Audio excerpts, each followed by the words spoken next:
Parliament के monsoon इजलास में ऑपोजिशन का हंगामा रोकने की स्पीकर की कोशिशें लाई रंग। ऑपोजिशन बहस के लिए तैयार। लोकसभा से मुअत्तल 4 अरकान की मुअत्तली ली गई वापस। लोकसभा में ज़ाब्ता 193 के तहत महंगाई पर बहस शुरू। हथियारों और उनकी तकसीम की किसी भी सरगर्मी और फंडिंग रोकने के लिए बड़े पैमाने पर तबाही और इसकी डिलीवरी सिस्टम के निजाम में तरमीम से मुतालिक बिल और इंडियन एंटार्क्टिका बिल 2022 राज्यसभा से मंजूर। Central national institute of rail transport को गति शक्ति यूनिवर्सिटी में तब्दील करने के लिए तरमीमी बिल 2022 भी लोकसभा में किया गया पेश। पात्रा चौल अराजी घपले में गिरफ्तार शिवसेना के तर्जुमान और एमपी संजय राउत आज मुंबई की खुसूसी पीएमएलए अदालत में हुए पेश। 4 अगस्त तक भेजा गया ईडी की हिरासत में। संजय राउत 1000 करोड़ से ज्यादा के घपले के हैं अहम मुल्जिम। संजय राउत खुसूसी अदालत में हुए पेश। मुल्क में मंकी पॉक्स के खतरे के पेश नजर मरकजी हुकूमत ने तश्कील दी टास्क फोर्स। नीति आयोग के रुकन डॉक्टर वी.के. पॉल करेंगे इस टास्क फोर्स की क़यादत।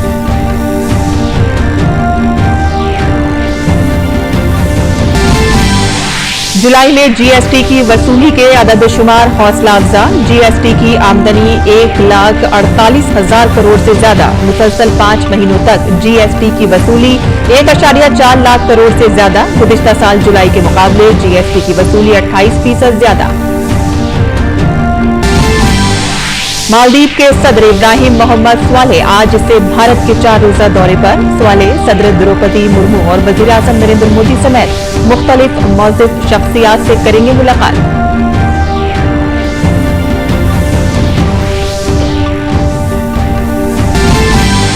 भारत और वेस्टइंडीज के दरमियान 5 मैचों की T20 सीरीज का दूसरा मैच आज। पहला मैच जीतकर टीम इंडिया के हौसले बुलंद।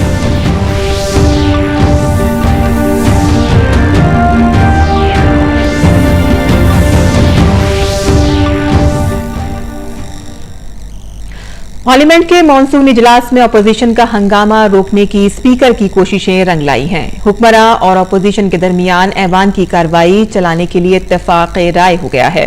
इसके बाद लोकसभा से मुअत्तल शुदा कांग्रेस के 4 अरकान पार्लियामेंट की मुअत्तली वापस ले ली गई है। लोकसभा स्पीकर ओम बिरला ने अरकान पार्लियामेंट से खिताब करते हुए कहा कि गुज़िश्ता दिनों ऐवान में हुए वाकयात से हम सबको तकलीफ पहुंची है। जाती तौर पर मुझे भी तकलीफ हुई है और मुल्क के अवाम भी इस तकलीफ को महसूस कर रहे हैं। उन्होंने कहा कि मेरी अपील है कि इख्तलाफात को हल करने के लिए बैठकर बात की जाए, लेकिन ऐवान की कार्रवाई चले ये तमाम अरकान चाहते हैं। आग्रह सभी दल के नेताओं से आग्रह कि प्ले कार्ड लेकर सदन में नहीं आए। ये मैं अंतिम बार उनको मौका दे रहा हूं, लेकिन प्ले कार्ड लेके आएंगे तो मुझे सरकार की सुनूंगा, नहीं तो की सुनूंगा, मुझे कार्रवाई करनी पड़ेगी।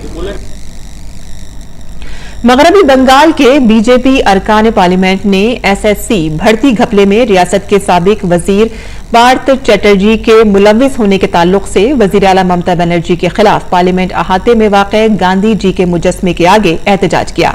आपको बता दें कि असातिज़ा की भर्ती घपले में ईडी ने पार्थ चटर्जी और उनकी नजदीकी अर्पिता को गिरफ्तार किया है। ईडी इस मामले में अब तक अर्पिता के कब्जे से 50 करोड़ रुपए से ज्यादा नकदी और सोने के जेवरात जब्त कर चुकी है। रिहायशी और शहरी उमूर के मरकजी वजीर हरदीप सिंह पुरी ने कहा कि हुकूमत सड़कों पर रेहड़ी लगाने वाले लोगों के लिए बहुत सी स्कीमें लाई है ताकि उन्हें इज्जत दी जा सके। स्वनिधि ऐसी ही एक स्कीम है। हरदीप सिंह पुरी आज राज्यसभा में एक सवाल का जवाब दे रहे थे। उन्होंने कहा कि रेहड़ी लगाने वाले लोगों को ज्यादातर मसाइल मकामी हुकूमतों से पेश आते हैं। हमने रेहड़ी लगाने वाले लोगों से सहूलत के लिए उन पर खर्च किए जाने वाले बजट में इजाफा किया है और अब उन्हें कर्ज फराहम किए जा रहे हैं। Swanidhi scheme is to give respect and dignity to the street vendors. Now, the Street Vendors Act of 2014 was the start of a process through legislative provision. Now, we are also celebrating, as part of our 7th year celebration of events to honor the street vendors and to celebrate their lives. The Swanidhi scheme effectively gives them new respect, a new dignity, and they will not only be recognized, they have been an important economic story. Now they will be given a higher place in society through the action we have taken. और central universities तरमीमी bill 2022 आज लोकसभा में पेश किया गया। वजीर तालीम धर्मेंद्र प्रधान ने ये बिल पेश किया।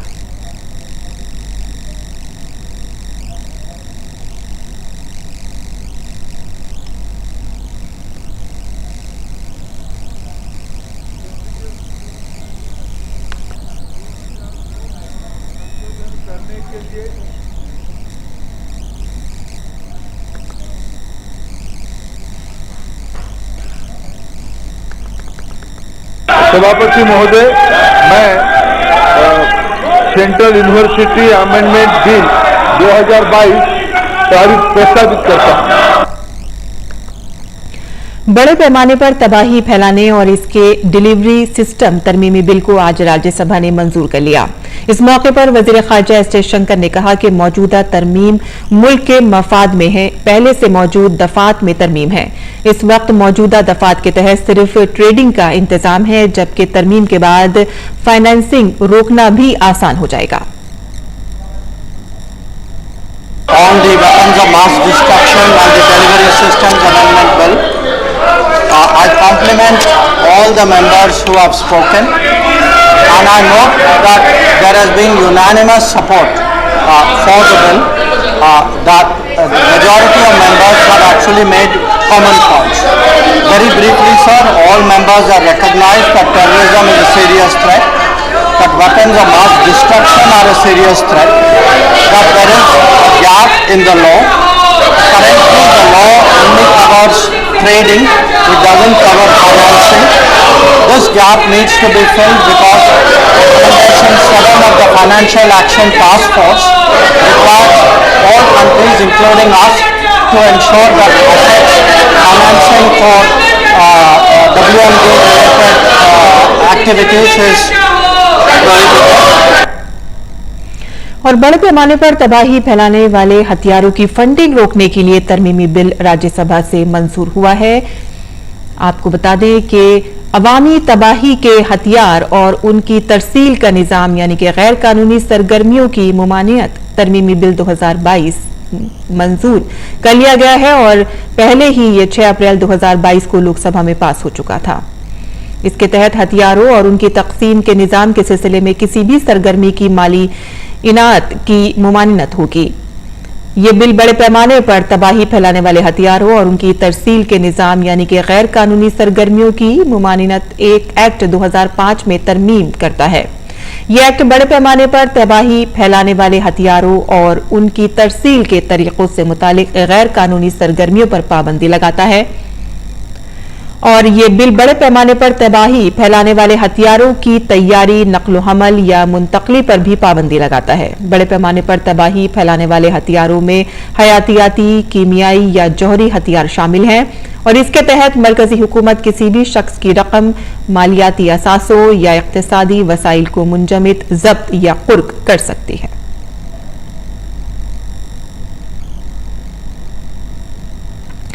भारतीय एंटार्क्टिका बिल 2022 राज्यसभा से मंजूर हो गया है। इस मौके पर मरकजी वजीर जितेंद्र सिंह ने कहा कि एंटार्क्टिका पर भारत के 2 मंसूबे मैत्री और भारती हैं और हम चाहते हैं कि भारत से मुतालिक मसाइल पर भारतीय कानून नाफिज हो। जहां तक एंटार्क्टिका इलाके की बात है तो हमारे 4 मुआहदे इसी इलाके से मुतालिक हैं। भारत इस इलाके में मुशीर की हैसियत से काम करता है और इसलिए ये जरूरी है कि हम इस इलाके से मुतालिक कानून बनाएं। लोकसभा के स्पीकर ओम बिरला ने दौलत मुश्तरका खेलों में भारत की शानदार कारकर्दगी पर मुबारकबाद दी है। स्पीकर ने लोकसभा में कहा कि दौलत मुश्तरका खेलों में भारतीय खिलाड़ियों की शानदार कारकर्दगी मुल्क के नौजवानों को तहरीक देगी। गम में चल रहे राष्ट्रमंडल खेल 2022 में भारत ने अब तक 3 स्वर्ण पदक, 2 रजत पदक एवं कांस्य पदक जीते हैं। भारोत्तोलन प्रतियोगिता में सुश्री साइकोम मीराबाई चानू, श्री जेरेमी लाल रीनुंगा एवं श्री अंचिता शिवली ने स्वर्ण पदक जीता है, जबकि इसी प्रतियोगिता में श्री संकेत सरगर और सुश्री बिंदिया रानी देवी ने रजत पदक जीता है तथा श्री गुरुराज पुजारी ने कांस्य पदक जीतकर भारत के लिए उत्कृष्ट प्रदर्शन किया है। मैं अपनी ओर से पूरे सदन की ओर से पदक जीतने वाले सभी खिलाड़ियों को हार्दिक बधाई देता हूं और इस प्रतियोगिता में भाग लेने वाले अन्य सभी भारतीय खिलाड़ियों के लिए भी शुभकामनाएं देता हूं। मुझे विश्वास है कि राष्ट्रमंडल खेलों में भारतीय खिलाड़ियों का उत्कृष्ट प्रदर्शन पूरे देश के युवाओं को, विशेष रूप से युवा खिलाड़ियों को प्रेरित करेगा। और नौजवान और खेल के मरकजी वजीर अनुराग सिंह ठाकुर ने तमगे जीतने वाले खिलाड़ियों को मुबारकबाद दी है और उम्मीद जाहिर की है कि हमारे खिलाड़ी मजीद तमगे जीतकर मुल्क के वकार में इजाफा करेंगे और इसके अलावा दीगर मेंबरान पार्लियामेंट ने भी खिलाड़ियों को मुबारकबाद दी है। बधाई देता हूं भारतीय वेटलिफ्टर्स को, खिलाड़ियों को, जिन्होंने भारत के लिए मेडल जीतने का काम किया है। 3 स्वर्ण 3 रजत, ये सब मेडल जीतने के साथ साथ आगे और आशाएं खुली हैं कि और ज्यादा मेडल भविष्य में जीतेंगे। आज लोकसभा में माननीय स्पीकर महोदय ने और सभी सांसदों ने भारत के खिलाड़ियों को पदक जीतने पर बहुत बधाई और शुभकामनाएं दी है और सबकी आशाएं और बड़ी हैं कि और मेडल भारतीय खिलाड़ी जीतेंगे। मैं आंकड़ों पर नहीं जाऊंगा, लेकिन शुभकामनाएं हैं कि हम ज्यादा से ज्यादा मेडल जीतें। और इन्फोर्समेंट डायरेक्टोरेट ने शिवसेना के तर्जुमान और एमपी संजय राउत को पात्रा चौल अराजी घपले से मुतालिक मनी लॉन्ड्रिंग मामले में गिरफ्तार किया है। राउत को आज पीएमएलए की खुसूसी अदालत में पेश किया गया, जहां उन्हें 4 अगस्त तक ईडी की हिरासत में भेजा गया। राउत से पहले उनके घर पर तकरीबन 9 घंटे और फिर जुनूबी मुंबई में वाक़े ईडी दफ्तर में 7 घंटे तक चली पूछताछ के बाद मनी लॉन्ड्रिंग की रोकथाम एक्ट पीएमएलए के तहत रात 12 बजे के करीब गिरफ्तार किया गया। एजेंसी ने संजय के घर से 11.50 लाख रुपए भी जब्त किए हैं। ईडी हुक्काम के मुताबिक राउत को तहकीकात में ताउन न करने पर गिरफ्तार किया गया।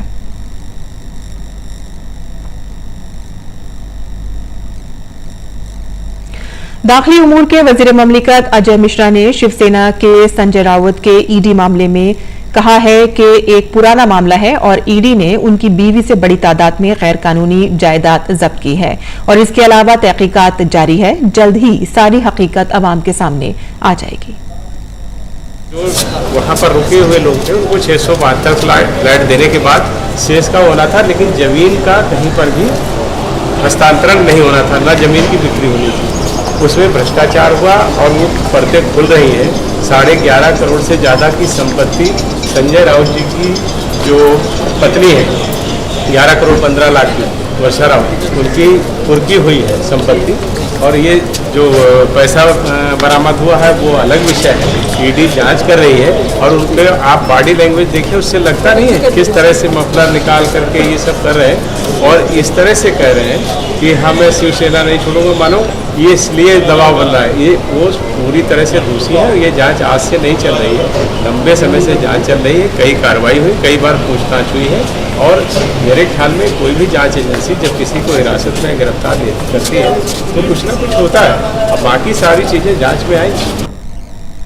और संजय राउत को ईडी के जरिए गिरफ्तारी पर बीजेपी लीडर कैरेट सोमिया ने कहा कि अब संजय राउत को अपनी बदउनवानी, दादागिरी और माफियागिरी के कारनामों की कीमत चुकानी पड़ेगी।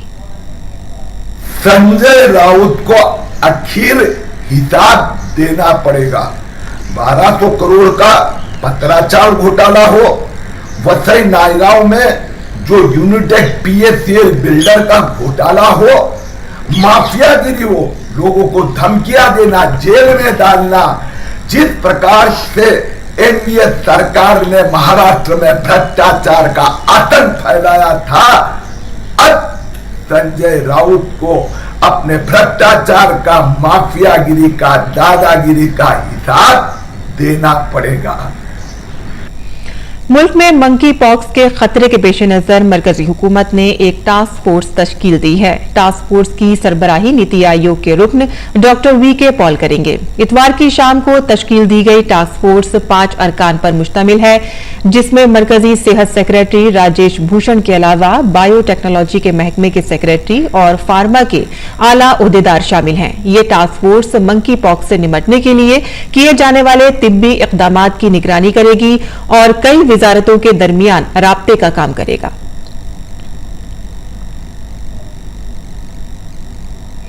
तमिलनाडु कैडर के 1988 बैच के आईपीएस अफसर संजय अरोड़ा को दिल्ली का नया पुलिस कमिश्नर मुकर्रर किया गया है। संजय अरोड़ा ने आज दिल्ली पुलिस हेडक्वार्टर में अपनी जिम्मेदारी संभाल ली है। संजय अरोड़ा को राकेश आस्थाना की जगह नया दिल्ली का पुलिस कमिश्नर मुकर्रर किया गया है। संजय अरोड़ा अब तक आईटीबीपी के डीजी के तौर पर काम कर रहे थे।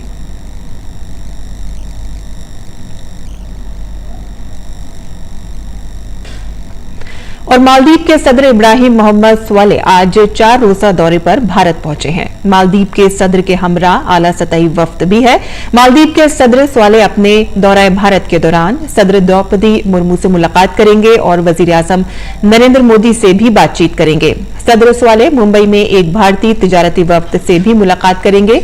मालदीव के सदर के दौरे भारत के दौरान दोनों ममालिक को अपने कसीर जहती इत्तेहाद और दो तरफा ताल्लुकात का जायजा लेने का मौका मिलेगा। ये बात काबिल जिक्र है कि मालदीव भारत का एक अहम पड़ोसी है और हमारी पड़ोसी पहले पॉलिसी में इसका एक अहम मकाम है।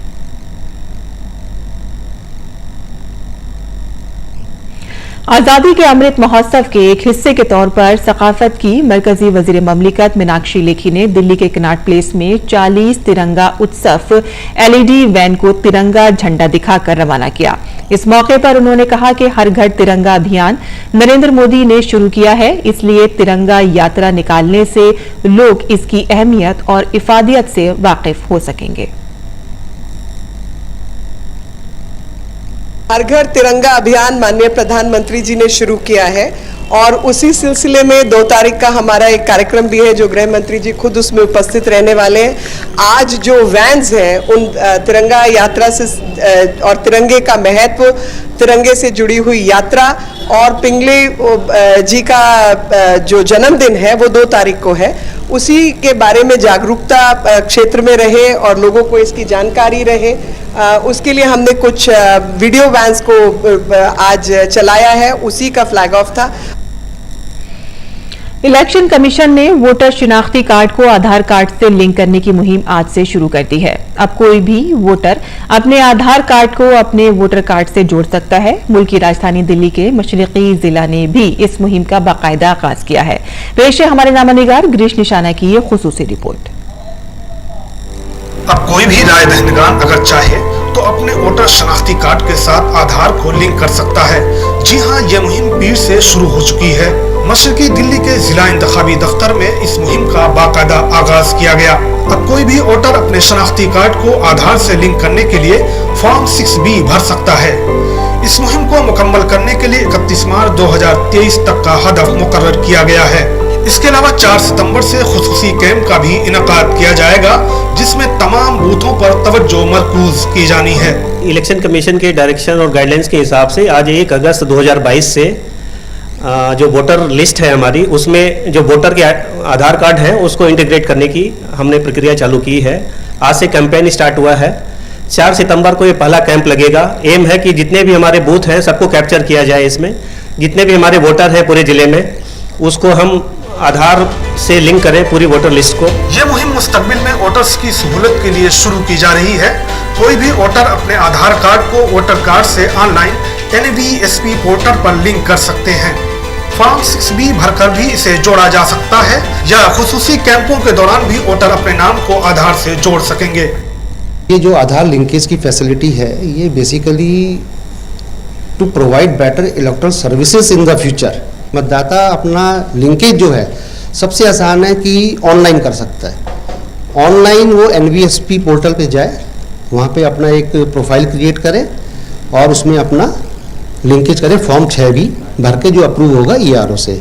सेकंड मोड ये है कि हमारे जो वोटर सेंटर्स हैं हर AC में, वो अपने BLOs को भेजेंगे और उसमें वो अपना उनसे 6B में पर्टिकुलर्स भरवा के उसमें आधार कार्ड डाटा फीड करेंगे। तीसरा मोड हमारा है स्पेशल कैंप्स का। आधार नंबर फराहम करना मुकम्मल तौर पर रजाकाना रखा गया है। इस प्रोग्राम का मकसद वोटर्स की शनाख्त कायम करना और वोटर्स लिस्ट में इंदराजात की तस्दीक करना है। किसी भी ऐसे शख्स का नाम वोटर लिस्ट से नहीं हटाया जाएगा जो आधार नंबर नहीं देता या मुत्तला नहीं करता है। गिरीश निशाना की रिपोर्ट, DD न्यूज उर्दू खबरें। और सार्फिन को बड़ी राहत देते हुए ऑयल मार्केटिंग कंपनियों ने आज यानी कि यकम अगस्त 2022 से 19 किलो के कमर्शियल गैस सिलेंडर की कीमतों में कमी का ऐलान किया है। ऑयल मार्केटिंग कंपनियों ने 19 किलो के कमर्शियल सिलेंडर की कीमतों में 36 रुपए की कमी की है। नई कीमतें आज से नाफिज हो गई हैं। कीमतों की इस ताजा कमी के साथ 19 किलोग्राम कमर्शियल LPG सिलेंडर की कीमत 2012 रुपए 50 पैसे के बजाय अब 1976 रुपए हो गई है। LPG सिलेंडर की कीमत में हुई कमी के बाद दिल्ली में 19 किलो के कमर्शियल सिलेंडर की कीमत आज से 2012 रुपए 50 पैसे की जगह पर 1976 रुपए हो गई है। और इसके अलावा पहले ये कोलकाता में 2132 रुपए में दस्तयाब था, लेकिन आज से ये 2095 रुपए 50 पैसे में मिल रहा है। कमर्शियल सिलेंडर की कीमत आज से मुंबई में 1936 रुपए 50 पैसे और चेन्नई में 2141 रुपए पर हो गई है।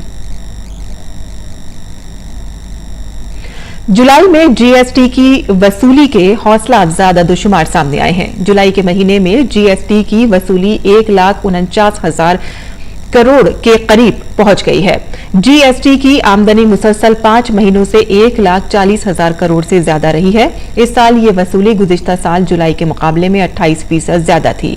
मुसलसल 5वें महीने में GST की वसूली 1.4 लाख करोड़ से ज्यादा रही है। दरामदात से GST की आमदनी में 48% का इजाफा दर्ज किया गया है। अगर हम अप्रैल से जुलाई की मुद्दत यानी कि साल के पहले 4 महीनों को देखें तो GST की वसूली पिछले साल के मुकाबले में 35% ज्यादा रही है। ये जानना भी दिलचस्प है कि जून के महीने में 7.45 करोड़ ई-वे बिल आए हैं, जो मई के महीने में ज्यादा हैं, यानी कि माशी सरगर्मियों में तेजी है। गौरतलब है कि अप्रैल 2022 में GST की वसूली 1.67 लाख करोड़ थी, जो कि अब तक की सबसे ज्यादा वसूली है।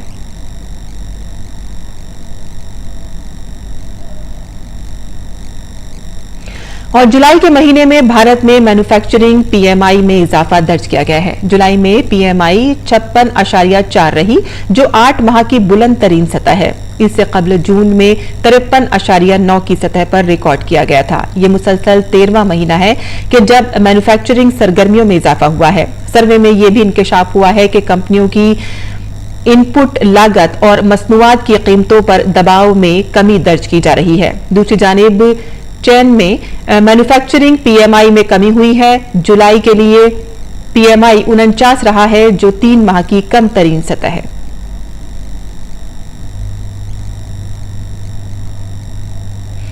यूक्रेन ने के जुनूबी बंदरगाही शहर पर रूसी मिसाइल हमले में मुल्क का एक बड़ा ताजिर हलाक और 3 जख्मी हो गए हैं। हलाक होने वाले ताजिर यूक्रेन के सबसे बड़े अनाज बरामदकार और प्रोड्यूसर्स कंपनी के मालिक थे।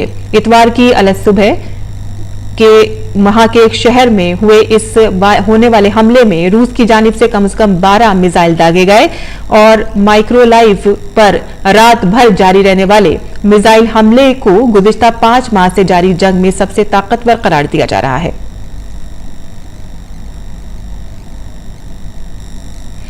और खेल की खबरों में कॉमनवेल्थ गेम्स में भारत की लॉन बॉल इंडिया टीम ने तारीख रकम कर दी है। लॉन बॉल के खवातीन के चौथे मुकाबले में भारतीय टीम ने फाइनल में पहुंचकर तमगा यकीनी बना लिया है। भारतीय टीम ने सनसनीखेज सेमीफाइनल में न्यूजीलैंड को 16-13 से शिकस्त दी। ये पहला मौका है कि जब भारत ने लॉन बॉल इवेंट में तमगा हासिल किया है। भारतीय टीम लवली चौबे, पिंकी, नैनन मूनी और रूपा रानी पर मुश्तमिल है। और भारत और वेस्टइंडीज के दरमियान 5 मैचों की T20 सीरीज का दूसरा मैच आज खेला जाएगा। इस सीरीज का पहला मैच 29 जुलाई को खेला गया था।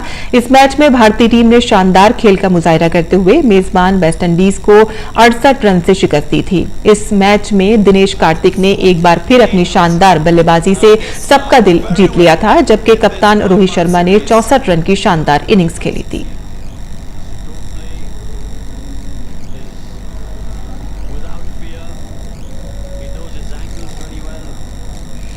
और नाज़रीन, अब वक्त हो चला है आपसे रुखसत होने का, लेकिन इससे पहले आपको छोड़े जाते हैं बॉलीवुड की ट्रेजेडी क्वीन मीना कुमारी की बाज़ यादगार नगमों के साथ। आज उनका यौम पैदाइश है। आप इनसे महजूज हों और हमें दें इजाजत। आदा। चलते चलते चलते चलते यूं कोई मिल गया था, यूं कोई मिल गया था। सरे राह चलते चलते, सरे राह चलते चलते। चलो दिलदार चलो, चांद के पार चलो, हम भी तैयार चलो। चलो दिलदार चलो, चांद के पार चलो।